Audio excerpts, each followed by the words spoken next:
Hello, this is Jon Speelman with my audio and visual version of my latest column for ChessBase, which is coming out on Sunday, March the 5th. It's Friday, March the 3rd as I'm doing this. And it's column 189, apparently, and I called it Suicidal, Somnambulism, or Is Bacrot a Cornishman? And it's a couple of weeks ago, I did a column on a win and a loss of my own at the 4NCL, and I was intending to move on to something even less exciting than my own glorious self. But I got a last-minute call up to the Bundesliga from Mike, our captain in the Bundesliga, Munich 1836, and I decided I really ought to go since I just hadn't travelled since lockdown. So not for 3 years, and I hate airports. And the longer I didn't use one, the worse it was going to be when I did. So I thought, all right, let's use one of the bloody things. So I did, and it didn't go very well. I didn't play particularly well on the Saturday, but I drew with quite a dangerous young German guy, Niels Richter. I wasn't seeing enough really, and then we had to play Baden Baden, who are the behemoths of the league, of course, on the Sunday. And they had Alexis Shearer on board 6 and Etienne Bacrot on board 7. And we thought that they might strengthen their lineup, because obviously it was palpably not strong enough to take us on. And that would have probably meant Vincent Kamer played. And I thought maybe I'll play Shearer rather than Bacrot. But in fact I played Bacrot, they didn't. Kamer was playing in Düsseldorf. Oh, the noise you can hear behind is from the European Individual Championship, which has just started. So I'll turn that off for the moment. Anyway, so I had this game with Bacrot, and it was interesting. I felt he lured me into something awful very skillfully, which is why the Cornish reference, because the Cornish in the 19th century, certainly in the 18th, used to put false lighthouses so that the ships would go onto the rocks and be wrecked, and then they could get the goods that were on them. It was something they did, and they were called wreckers. And you can see the diagram here is called the wrecker against the sleepwalker, because I sleepwalked into a lost position. So I'm going to show you the ChessBase file, which is this one. Sorry, not this. This was a game I was pasting in. It's actually down here, column 189. 2 games. So Bacrot has been playing mostly e4 in classical games. I didn't really bother with his output from Title Tuesday. But he switched to d4. Of course, he's ambidextrous. And he went knight f3 check, bishop d2, which is one of the lines I'm normally quite happy to play against. Now, I thought the main line went g3, d6, bishop g2, knight bd7, castles e5, which is fairly playable for black, because you get to take on d4 in time to keep your bishop, so it's all right. You don't lose your bishop. But he played a3, which strangely is a move I'd never seen before. Such an obvious move. I mean, I can play bishop b7, then we have a queen's gambit of some sort, but with the moves a3, a5 in, which must favour white, presumably. So I took, and now d5, again a3, a5 somewhat favours black. When I thought about it, I thought maybe b6 is the next move. If he can go d5, knight a6, e4, knight to here, queen c2, and then it all gets very messy. But it seems to be okay for black, just about. Or he could let me... He doesn't have to play d5, of course, but if he goes e3, I can go knight e4, or I could just play chess, and it would be reasonably okay. Anyway, I went d6, which is not a great move in this position. Knight c3, knight bd7. Then I was expecting e4, but he played g4, which is actually an even better move, and he told me that a pupil of his, must be a strong player, had this position against a 2600 plus player, and they looked at it and seen that g4 is a very good move, which it is. It gives white at least a clear advantage, I'd say. Probably I should play d5 now, which is really not what you want to do. After d5 takes, you have to take with the knight, because if you take with the pawn, then queen e3 check, and you're in big trouble already. Pawn takes, queen e3 check, and that's basically a bit of a catastrophe. Because queen e7 you take and play g5, and king f8 you still play g5. So you have to go knight takes d5, rook c1, and you're clearly worse as black, but at least you can pretend to play chess. So that would have been sensible. But again, I was still slightly sleepy maybe. I played e5, which is the move I would have played against his other sequence, but of course it's a completely different position. He can't take yet, because take, knight takes, check. I can go knight d7 and I'm alright. I have time to go c6 and king c7, and I get a decentish sort of position. But and now at knight h5, I think my hand just played knight h5 without thinking. Shows you have to take. After the game he said, well, what about this? And I said, oh yeah, of course. But when I looked at it with an engine, actually, of course it's better for white. Can't go knight c5 now because of knight e6 check, queen takes queen with check, and knight takes c7. And you're certainly worse, but at least you're playing chess, or sort of playing chess.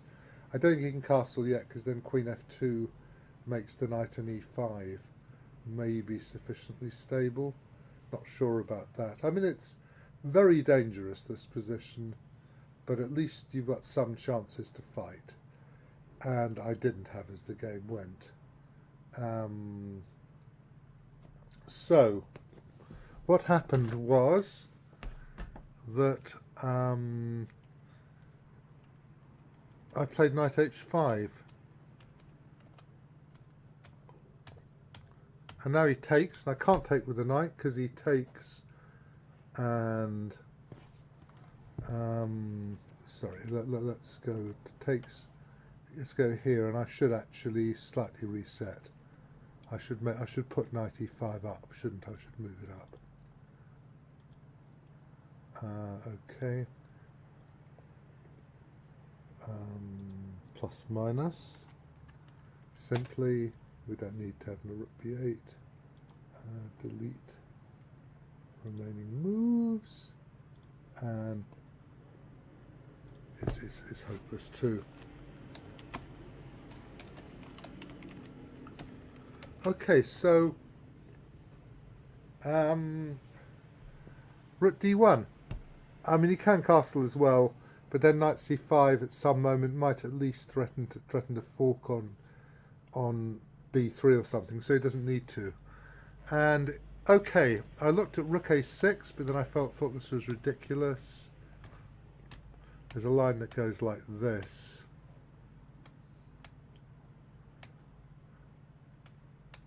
And obviously I'm completely lost. I mean, you know, I can still play chess for a bit, but clearly I'm losing. And what else was there? There was, well, castles is what I played, just because I thought I had to. No, I played c6, didn't I? Castles just push h3, I think. Maybe I should castle first, push h3, and then play e4. I suppose knight e5 is going to win most of my pieces. I mean, it's pretty clear I'm losing. So c6, let's just go back. Let's just firm up castles. Well, there's knight e5, isn't there? Just knight e5. Nothing to do, really. Rook a6, then I'd have, well, you'd have lots of things, but c5 would certainly win. I mean, the position is just a complete bloody disaster. I played c6, And he didn't take, because then queen e7, then I'm merely losing. He played knight e4, which is even stronger. I mean, I wasn't really looking for his moves now. I was just hoping he chose a bad one. So you have to castle, even if it's completely lost. There's no point. If you don't castle, your position is so disgusting, there's no point playing it. Even if you don't lose a piece, which I think you do. So, and he played bishop h3. Okay, the engine wants me to play queen e7, queen d6. Takes, knight b6. Takes, maybe even takes. And I just thought knight e5. Why wouldn't you? And you're winning easily. And he's a strong grandmaster, so, and it's an easy position to play. There's nothing to think about, which is difficult. So I decided it was better. I mean, the engine also actually somewhat prefers me to do it this way, because now the knight on h5 is cut out, and white's still going to be 1 to 2 pawns up. So that might be even better, but it doesn't matter. Who cares? So I tried f5 because you just have to hope. I've thought for 40 minutes. I thought he was going to go knight c5. I was going to go knight f4, and he didn't think about bishop f1. He probably thought about knight e5 or something, but bishop f1 does win. e4. I can't go queen b6 because of knight takes, bishop takes, knight e5, rather than queen d7, and I'm swept away. E4,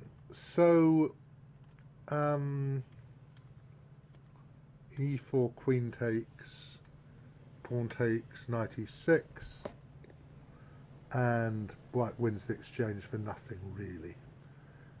There's no real compensation for the exchange. Okay, so that was winning, but gf6 actually is even stronger. The reason he took so long to do this, I have to do this, is he missed bishop b6 check here.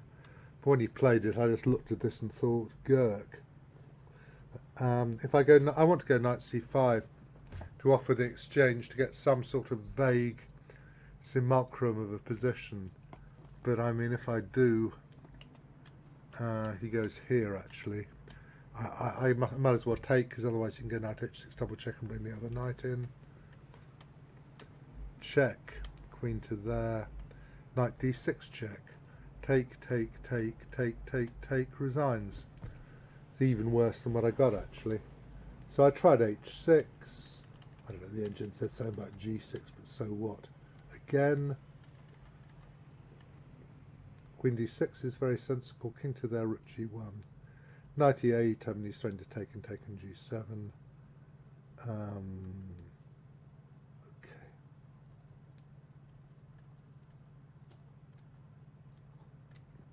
Well, here I've got to move 25. I haven't really, but I can pretend I have.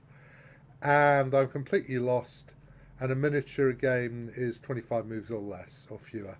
So I resigned, because I didn't see any point in this at all. I mean, I always play on if I think I have any hope whatsoever. But here I don't think I have any hope whatsoever, so there's no point. No point whatsoever, really. If I ask an engine, it'll play +7 or something, I think. What does Stockfish say? +7, yeah. So Control R. So after that, I thought we really needed a more cheerful game. Let's just check that's got all there. Yeah, everything's there. And this is a game for the Romanian Championship, which I gather made a stir on the Twitter sphere. I think I'll look at it as black since I'm a Caro-Kann player. And it is it's very splendid, but black did something remarkably stupid in the middle, even if it's a good move. So it's an advanced Caro. Now you have to choose now between queen a5 check and e6. If e6, there's this line, which I think is supposed to be okay for black. Very, very complicated, of course. My engine seems to think it's all right, because black takes in b2, not to win the b pawn, but to win the d pawn. I mean, you'd prefer really that the pawn was in b3 and you could leapfrog it queen d2 and then take in d4, so you didn't have to open the b file, but it can't be helped. And that's supposed to be okay, in fact, for black, apparently. A lot of analysis. But when you go check, you have to be prepared to meet b4.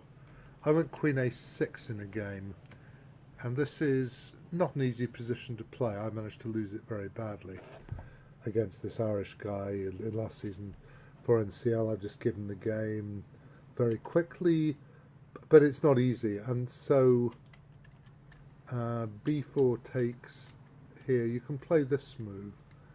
And okay, white has obvious compensation for a pawn. I think the engine thinks it's okay, but I would be quite scared that white could start some slow but extremely dangerous attack somehow. And I will have to look at this properly with an engine at some point. I have a little bit, but not really. And, you know, you've got a lot of tempi. You're going to have 5 pieces developed against 1, so 4 tempi for a pawn or something. On the other hand, black's position is solid, but, yeah, is it so solid? Anyway, he went knight d2. Sorry. And this is obviously less of a problem, because now after e6 you can't go bishop g5. So black gets his pieces out, which is nice. I think you should play a3 here, the engine thought, maybe. I don't think yet you're going to be really threatened to take on h4, because you really don't want things to happen before you're organised a little bit. But anyway, he did do that, and then he should have gone a3. But he went b3, rook to there. Now, yeah, if c5, there's b6, of course.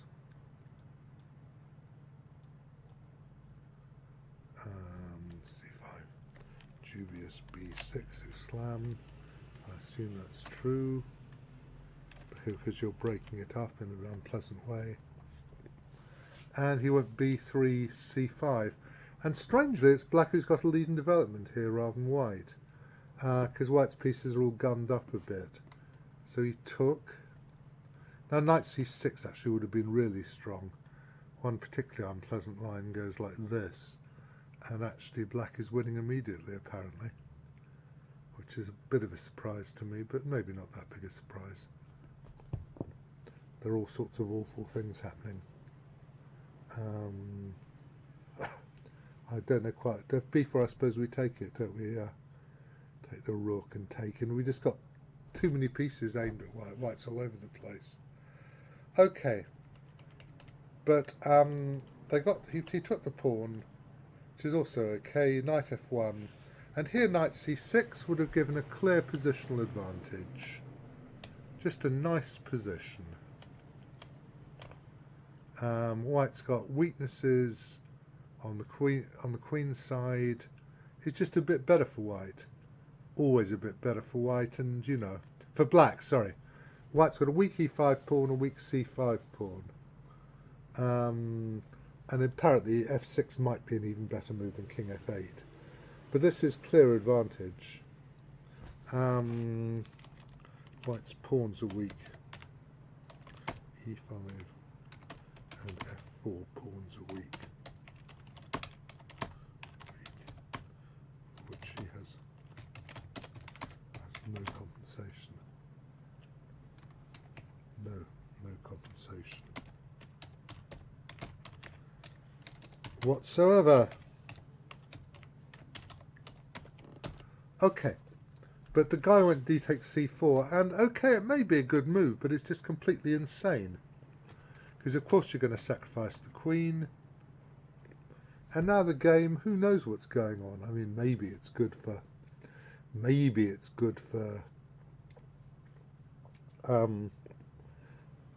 black. I mean, the engine thinks so, actually, but it's not something you remotely want to get involved with. He went here, and now white played an excellent move. Check here, and then the lovely knight g2.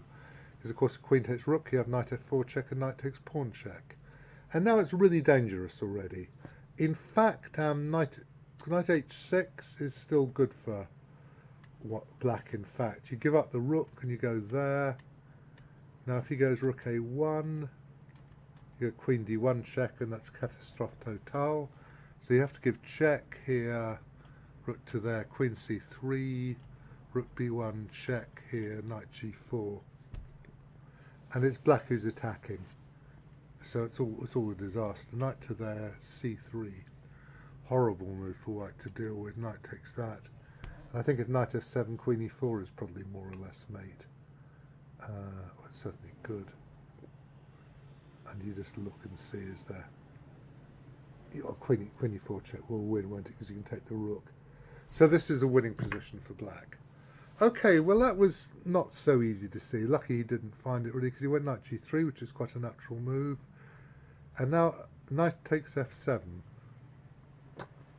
King g4, king g2 is not a good idea. But knight e2 check, take, check here is apparently still about a draw, which seems reasonable. I mean, white has good pieces, but black is, okay as well. I believe that's about equal. I think the engine says so. Anyway, he went knight, and then the great move, king c2, which is hemming the king in. Guy went knight e4. If he goes queen takes rook, then how do we do it? Queen takes rook. Do we just go king takes g3 maybe, or do we go? How do we do this?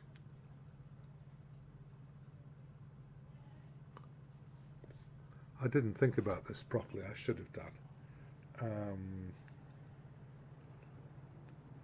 Probably king takes g3, I'm imagining. Is that going to lead to some mate or another? Oh, you can go check, can't you? As well, probably. And go check. King here. There's check here, mate, which is a bit unfortunate. So you have to go here, and then there's check. Takes. Check. Here. Sorry, actually wrong one. No, you have to do this. Here. And this is not that clear because you don't get to take the knight. But you have got a good pin. So let's go... So let's play knight takes check first. King to here. And is there some... Oh, there's rook f8 check, isn't there? Was that true before? Check here. So takes check. No, not bishop b2 check.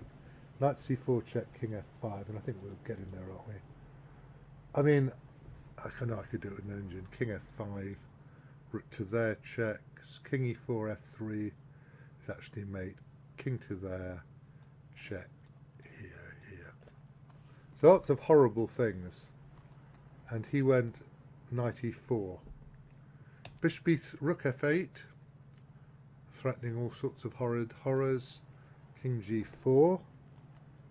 Knight d7. This is a rather amazing perpetual check. Completely bonkers perpetual check. I think that is perpetual. Let me just check. I mean, I start looking at this and it just looks mad to me. Yep, equals. Okay, let's remove that. So, what happened? So he went king g4, knight takes f2. King g4, bishop e3, which threatens f3 again. Knight takes f2. And now a lovely move.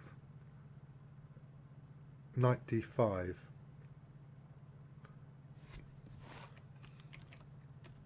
This beautiful move.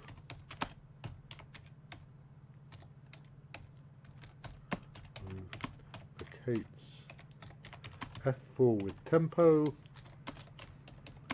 to prepare rook f4 mate. It's much prettier than. Yep. Okay. He took the rook now. Knight h6 check. Got to take it. If you take the knight, then rook f4 is mate. Check, check. Has to go back. Check. Knight to there, threatening mate. Now, is there any interest in... I don't think there's interest in g5, is there? Probably. Knight takes g5, check, king h6. Rook checks, knight takes e6. Quite sure. Well, I think I can probably do that, can't I, if I have to? So if g5, knight takes here, I can win like this if I need to. Check here. Now all I need to do is to threaten something. So here. I've got to play queen e5 and knight to there, check. That was the house, the garden, and everybody else. Okay. I mean, I'm just sort of faffing around looking for mates. So he went knight c6, lots of checks. Can't play g5 because you get mated like that. So you have to go back, check here, check. Check here, check here, and check here. And he took threatening mate. Obviously queen b2 doesn't in any way help, so that guy had to go g6, and now a very pretty finish. Rook to there, knight takes pawn, obviously queen b1 doesn't help. And rook takes pawn with check, knight takes rook, and he resigned because of knight takes rook. And knight f5 mate. It's an absolutely beautiful game. I don't know, you may well have seen it actually before. It has been around, but I enjoyed it very much. You'll get some different notes from me. I hope you enjoyed it. So now, what is the date today? Let me just turn this light off and put this on. The date today, it will be, we're the 4th, so it'll be the 5th. Is when this is coming out, so the next one will come out on the 19th. So I'll see you in a fortnight. I hope you've enjoyed this, and be careful when you're a bit sleepy. You must stop your hand playing. That's one of the lessons I learned from today's games. Okay, I'm going to stop now.